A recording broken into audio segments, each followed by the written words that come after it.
Hi guys. Okay, so today we're going to review domain and range. So if you remember, the domain of a relation is the set of all inputs, everything that goes into the function or the x coordinates. The range of a relation is the set of all outputs, what you get as answers after you plug in the x values, and those are the y values. So we want to take a look at these two examples here and see if we can find the domain and the range. Now the first set is a set of points, and it might be easier, 1, 2, 3, 4, 5, if you write down the points. The points would be -5, 2 is the first one. This one, 1, 2, -3, -3, -2. Then there's a point, -1, 1, 2, 3, 4, -1, 4. There's also the point 2, 4. Then there's the point 2, 3, 4, 5. And then there's finally the point 1, 2, 3, 4, 5, 6, 0. Okay, so there's 6 points. And since it's a list of points, the domain is going to be a list of numbers. It's going to be the set of all x such that x equals, what do we got? -5, -3, -1, 2, 4, and 6. And in all honesty, I'm okay if you write it this way. Okay, that would be fine. And the range would be the set of all y values. So you're looking at the second numbers in the points, okay, these numbers. So we would have the y values. We have a 2, a -2, a 4. There's another 4, but we're not going to write it again. A 5 and a 0. That is fine to write it that way.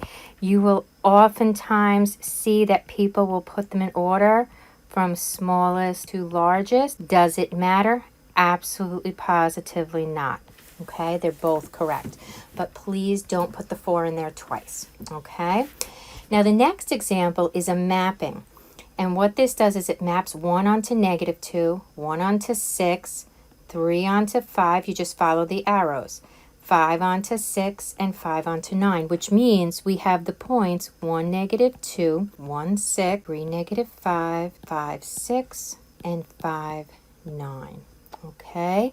Now, when you go to find the domain, you can, if you wrote the points, it's all the x values. If you didn't write the points and you're just looking at the picture, it's all the numbers with an arrow coming off them. 1, 3, and 5. So our domain is the set 1, 3, and 5. And that's in funky set brackets. Okay? The range, or the outputs, that's what the arrows are pointing to. All the numbers that we're pointing to. -2, -5, 6, and 9. And there you go. Well, what if we give you a graph, okay, that is connected? So now we have a continuous graph. Now it's different. The domain is still the possible x values, all right? And if there's no restrictions, it goes on forever, then it's going to be all the reals. Now remember, your x's move from left to right. On that x-axis, they go from left to right. And on this graph, you can see this graph is going to keep going forever this way and keep going. It's going to be slow, but it's going to keep going and getting wider and wider. So on this one, the domain is the set of reals. So you can write all the x's belonging to the reals, or you can just write the reals if you want. Okay, that's the domain. Now, it's how far left to how far right, because that's how the x's move. The x-axis goes from left to right. If you have solid dots, it's how far left, less than or equal to x, less than or equal to how far right. If you have open circles, you would use less than symbols. Now, sometimes you might have it closed on one side and an open on the other side. If there's an arrow, you're not going to use that. Let's take a look at this example down here. Let's look at the domain here. How far to the left does this graph go? Well, it comes all the way to here at -13. And there's a solid dot there, so we can be less than or equal to the x's. And then it comes all the way over to here where x is 10. And again, it's a solid dot, so it's -13, less than equal x, less than equal 10. Now I want to go back for a minute and I want to talk about the range. So the range is the possible y values. Now the y-axis goes up and down. So it's how low to how high the graph goes. And if you look at this first one, again, this graph is going forever low and forever high. So the range is also the set of all reals, or you might see it y belongs to the reals. Now this one over here, it's going to be different. So we're going to look, and again, just like before, how low to how high. If you have solid dots, it's how low, less than equal y, less than equal how high. If you have open circles, it's just going to be a less than y and a less than. And you might have one less than symbol and one less than or equal to. That's okay. And I'm going to erase these dots, my dotted lines here just a little bit so we can see that those were solid dots again. All right, because we're going to need to know that.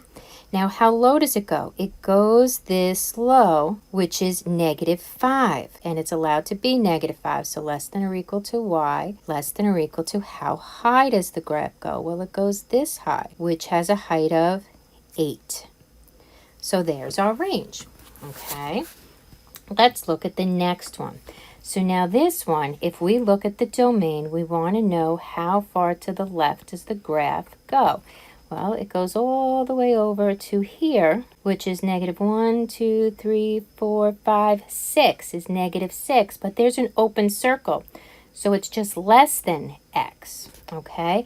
Now, how far right does it go? Well, it's not going to stop going right because it's going to graph is this half, it's part of a parabola here, it looks like. It's going to keep going up and keep getting wider, so it's going to continue to go to the left. There is no how far, it's going to continue going to the right. There is no how far right. So this answer would be fine. This is also the same as x is greater than -6. You can write it either way. They are both correct. Now the range, we look at how low does this graph go? Well, it goes low down to this minimum on the parabola, right? 1, 2, 3, 1, 2, 3, 4. So it goes to -4, and it's allowed to be that minimum, so it's less than or equal to y. And how high does it go? Well, over here, it stops here, but wait a minute, it keeps going on this side, and it's going forever up. So there is no highest part, and this would be our range here, or if you prefer, y greater than or equal to -4. Either one of those answers is okay. So far, so good? All right, now let's look at it algebraically. Now, there's 2 rules that you have to remember when you're doing domain. The first one is you cannot divide by what number? You cannot divide by 0, okay? And you cannot take the square root of what type of number? You cannot take the square root of a negative number. If neither of those conditions exist, we don't have a fraction and we don't have a square root, then the domain is all of the real numbers, okay? Is the real numbers. So think about this. If you have a fraction, you're not allowed to divide by 0, so you would take the denominator and set it not equal to 0 and then solve for x. If you have a radical, you take the radicand, which is what's under the radical. And remember, you can't take the square root of negative. So what's not negative? Positive or 0. So that means greater than or equal to 0. And then, again, you solve for x. Now, the third case is when you have the radical in the denominator. So if the radical is in the denominator, now it can't be 0 because it's in the denominator, but it can't be negative because it's under a radical. So the only thing it can be is positive. So we take what's under the radical and we say it's greater than 0. And then again, we solve for x. Okay? Those are the 3, when I say problem areas when you're looking for domain, those are the 3 problem areas. Do you have a fraction? You set the denominator not equal to 0. Do you have a radical? You set what's under the radical greater than or equal to 0. If you have a radical in the denominator, you set what's under the radical greater than 0. So those reminders are here on this next page. And let's just do a couple nice, simple domain problems. So in number 1, we have f of x is 1 over x minus 5. We have a fraction. So we're going to take this fraction, and we only care about the denominator x minus 5. And we set that not equal to 0. Now to solve that, we would add 5 to both sides, and we get x is not equal to 5. And that is our domain. And if you look on the graph goes forever left and forever right. However, there's this vertical asymptote that the graph is not crossing at x equals 5 because the function can't be 5.